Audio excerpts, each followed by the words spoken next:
This story is about alien students from a truth-only society who visit Earth during April Fools.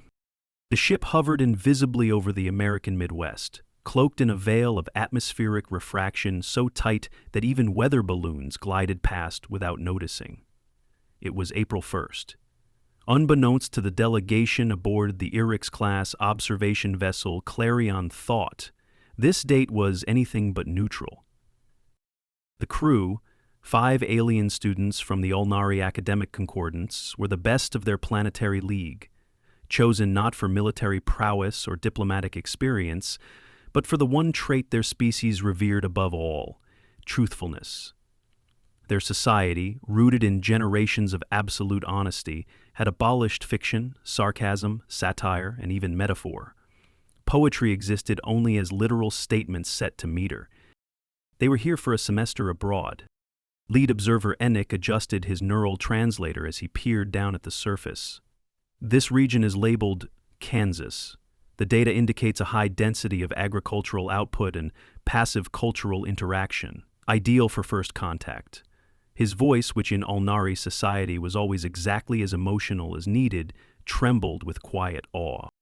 Behind him, Aili, the sociocultural specialist, was busy compiling Earth behavioral footage. The dominant species seemed socially disjointed yet enthusiastic.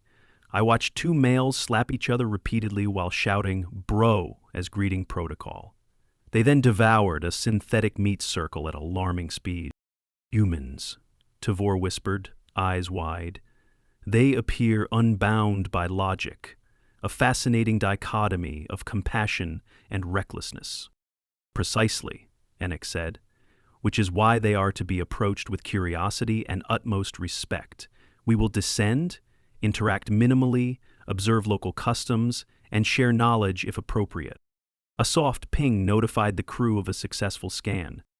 "Atmospheric compatibility confirmed," said Nera, the xenobiologist, whose fascination with digestive tracts had until now seemed excessive.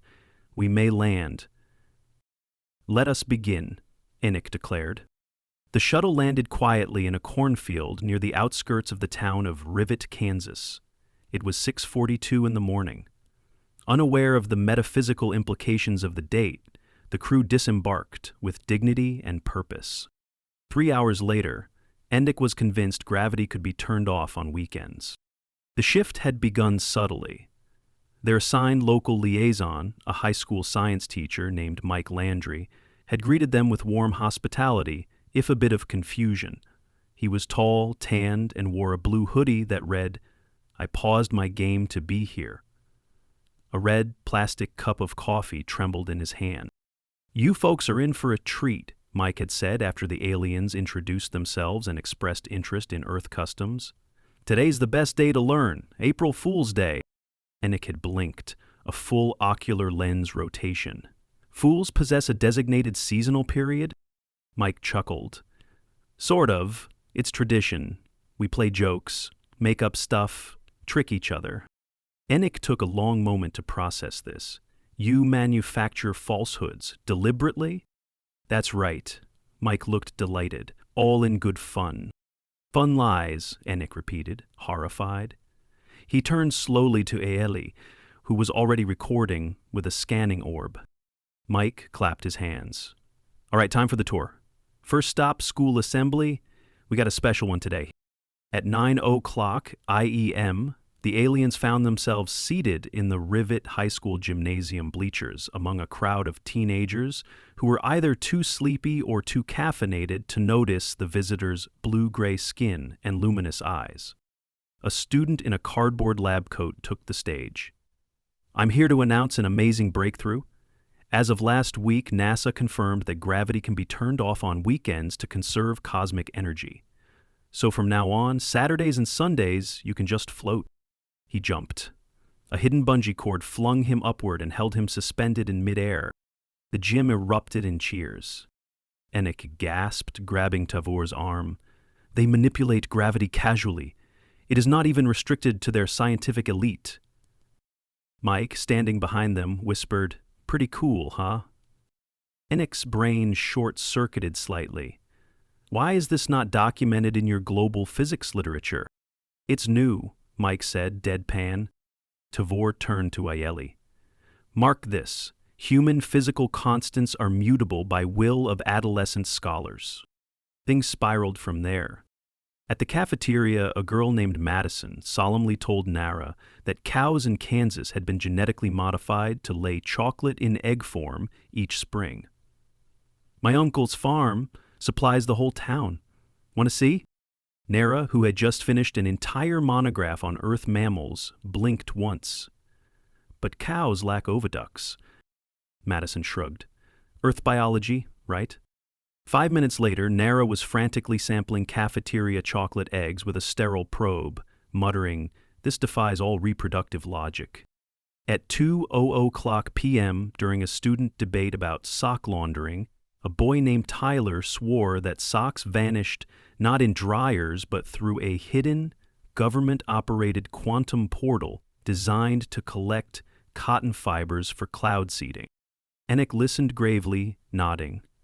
That would explain the statistical anomaly in bilateral textile retention across households. No one knows where it goes, Tyler added, but they say there's a sock mountain somewhere in Montana. Ayeli, furiously transcribing, asked, "Why conceal this information?" "National security," Tyler said with a straight face. By dusk, the crew was silent, sitting on the roof of Mike's ranch-style home, staring into the sky. They seem to accept contradictory realities, Tavor said softly. They worship deception but laugh about it, Nara added. They lie to connect, not to mislead, Enoch said. Perhaps that is another form of truth. Mike brought out a tray of hot dogs. You guys okay? Enoch stared at the Frankfurter. This is made of cow, yes? Mostly. Nara squinted. But earlier you claimed they lay chocolate. Mike grinned. Oh, that was just an April Fool's thing. Enoch turned to the others. He admits the lie. He celebrates it. Mike raised a hot dog. To humanity. Masters of nonsense. Enoch held up his. To gravity. That obeys the calendar. Mike howled with laughter. Enoch did not. He was beginning to think Earth was the most dangerous place in the galaxy. They would return tomorrow for egg tossing and banana phone karaoke. It was only day one. At precisely 6:00 the next morning, Enoch was outside measuring gravity with a handheld gravimeter he recalibrated 3 times overnight. He had not slept. Sleep seemed irrelevant in a world where physics operated on a variable truth basis. Nara emerged from the guest room of Mike's house carrying an assortment of human socks. 3 more are missing, she said with quiet solemnity. No sign of dryer operation. The portal hypothesis gains weight. Mike stepped onto the porch, holding a cup labeled World's Okayest Teacher. He squinted at them. You know, most guests just ask for pancakes. Enoch turned slowly.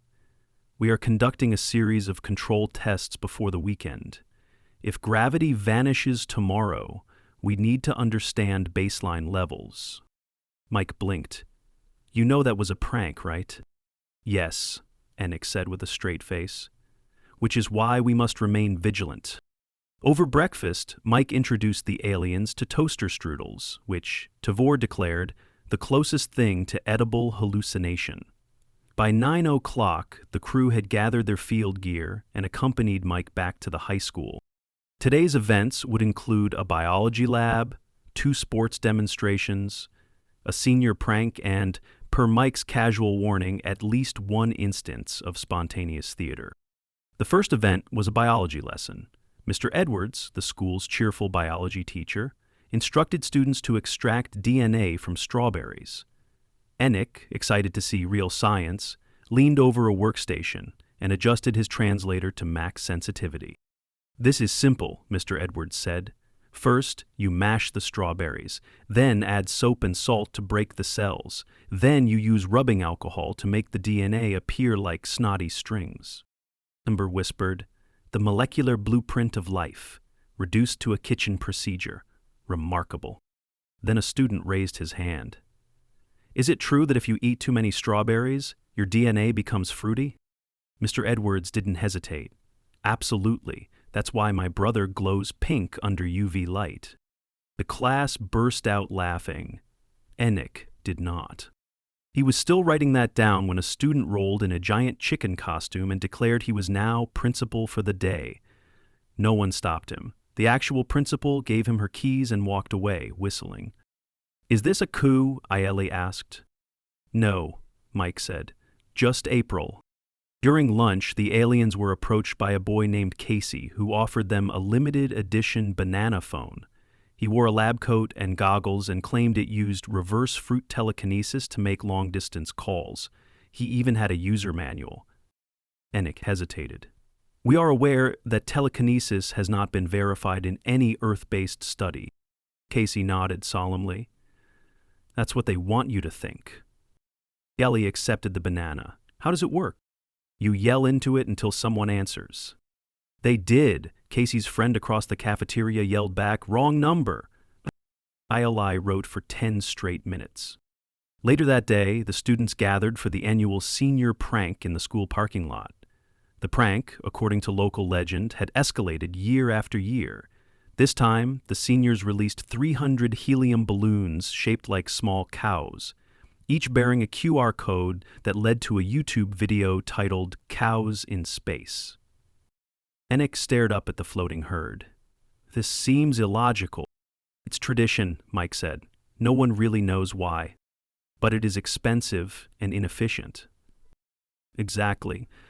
After the balloon launch, the aliens followed Mike to the school's gymnasium, where an impromptu theater event unfolded. A group of drama students reenacted the entire history of the United States using sock puppets and rap battles.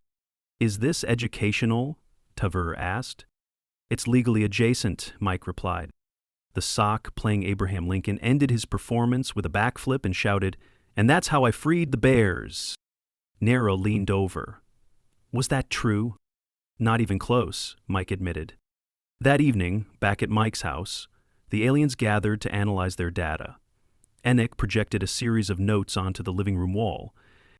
"I am beginning to suspect Earth operates under a fluid epistemology. Truth is negotiable, reality is probabilistic."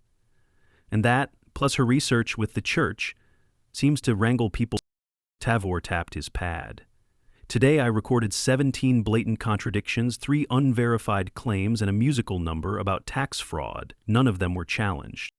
Ayeli turned to Mike. "Do you not fear misinformation?" Mike took a long sip of soda. "Honestly, we live with it every day. You just learn to swim in it. But how do you know what's real?" Mike shrugged. "Trust, evidence, gut feeling, and if that fails, we Google it." Nick tilted his head.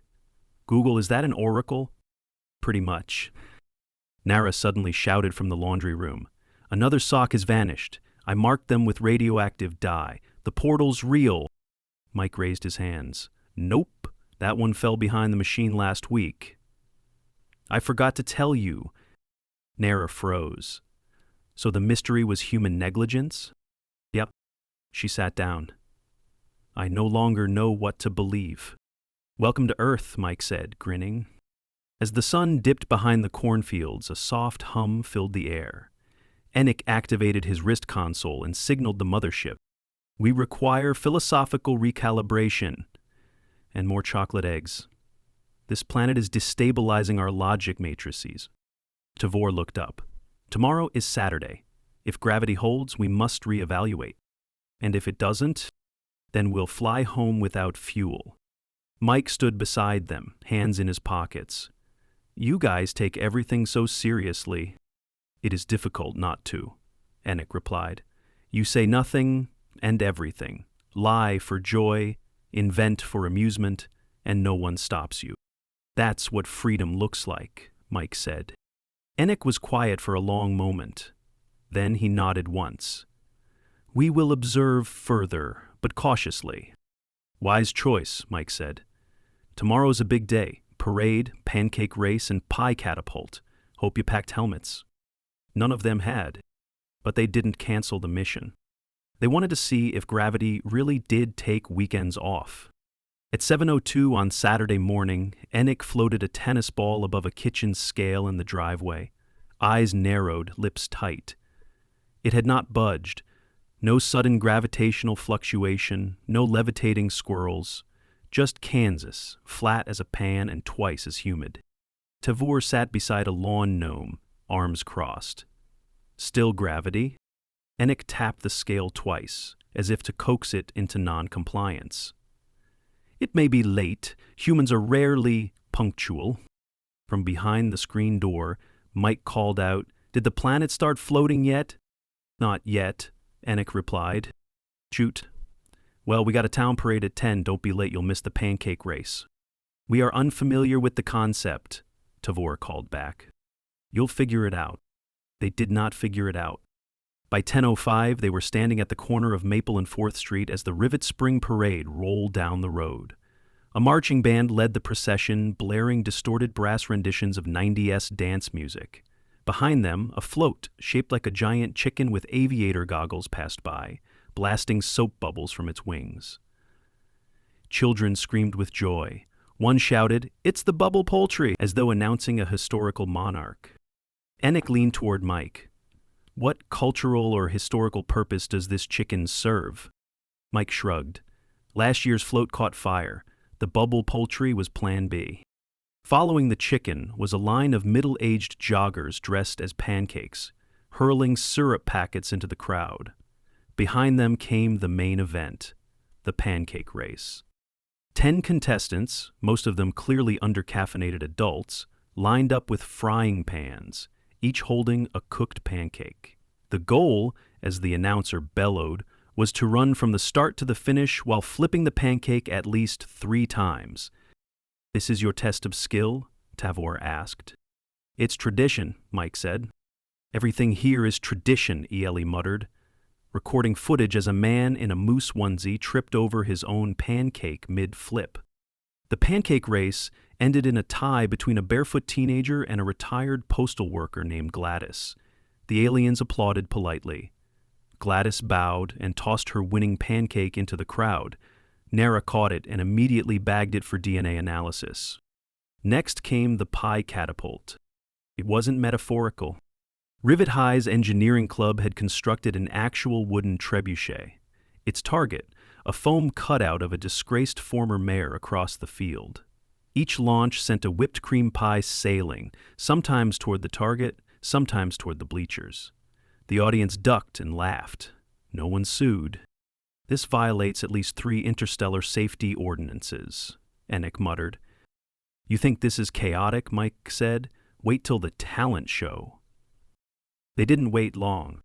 By noon, the gymnasium had been transformed into an open stage. The audience gathered as a series of students demonstrated an increasingly unhinged definition of talent. The first act juggled watermelons. The second played the trumpet while standing on a Roomba. The third involved an interpretive dance titled "My Tax Return."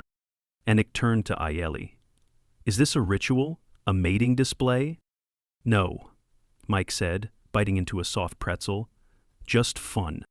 The next act stepped onto the stage. A boy named Benny, holding a leaf blower, a harmonica, and a squirrel in a harness. Tavor leaned forward. "This may be mating." Benny began by blowing the harmonica into the leaf blower, causing it to emit a faint but oddly beautiful hum. Then he released the squirrel, which ran a small obstacle course before ringing a bell. The crowd erupted. Benny took a bow. The squirrel saluted. "I don't know if I'm impressed or disturbed," Ailee whispered. Mike wiped his eyes. "We're all a little of both." That evening, the aliens sat in the backyard as fireflies blinked lazily around them. No gravity anomalies had been detected all day. Socks had remained mostly accounted for. Cows, under direct observation, had produced no chocolate. And yet, despite the lack of concrete data, the aliens found themselves strangely moved. "This species," Enoch said quietly, "constructs joy out of nonsense. They know the laws of nature and they still pretend to break them. They laugh at absurdity," Nara added, "even when it comes from themselves." Tavor poked the banana phone still taped to his pad. And they lie, but not to harm. They lie to play. Aeli turned to Mike, who sat beside them sipping soda from a bendy straw shaped like a flamingo. In Ulnari culture, speaking a falsehood is grounds for social exile. Mike nodded. Sounds rough. And yet here lies are part of everyday communication. Not malicious, but performative. Yep. Why? Mike took a long sip. Because truth is heavy. Sometimes you gotta juggle it to keep from dropping it. So no ambushes? None of the aliens spoke for a while. At 9 o'clock they joined the town's closing ceremony, a massive bonfire behind the school, where people roasted marshmallows, sang parody songs, and launched paper lanterns into the sky. Enoch watched one rise, its flame flickering like a false promise. He turned to Mike.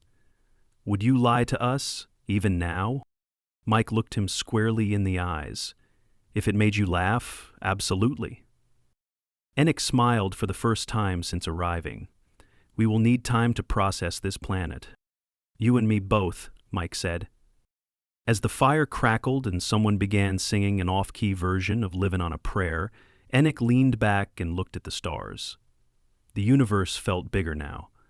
Not because of space, but because of how easily humans bent the rules without breaking them.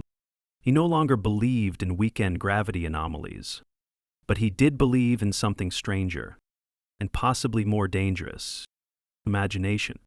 Sunday morning arrived with the calmness of a planet pretending nothing strange had happened. Enoch stood on the porch with his hands behind his back, watching early sun rays spill across the cornfields. Mike stepped out beside him, steaming mug in hand, and gestured at the horizon. Well, gravity's still working. I am relieved, Enoch replied. Mike grinned. You don't sound it. It was not the potential defiance of physics that disturbed us. It was how many people enjoyed believing it. That's kind of the point, Mike said. Inside, the rest of the crew conducted final calibrations and environmental samples before departure. Nara ran a last scan on the school-issued chocolate eggs. No anomalies. Tavor packed his banana phone in an anti-static bag for long-term study. Eli was watching a clip of Saturday's Pie Catapult replay in slow motion, murmuring, "They cheered when it misfired." By mid-morning, the crew assembled in Mike's living room, surrounded by documentation, soil samples, school pamphlets, parade flyers, sock logs, and 17 pages of contradictory statements collected from high school students over the last 48 hours. Before we leave, Enoch said, we would like to perform a final debrief. Mike plopped onto the couch. Shoot. Enoch cleared his throat. Your society functions on a high tolerance for ambiguity. Truth is not abolished, but neither is fiction condemned.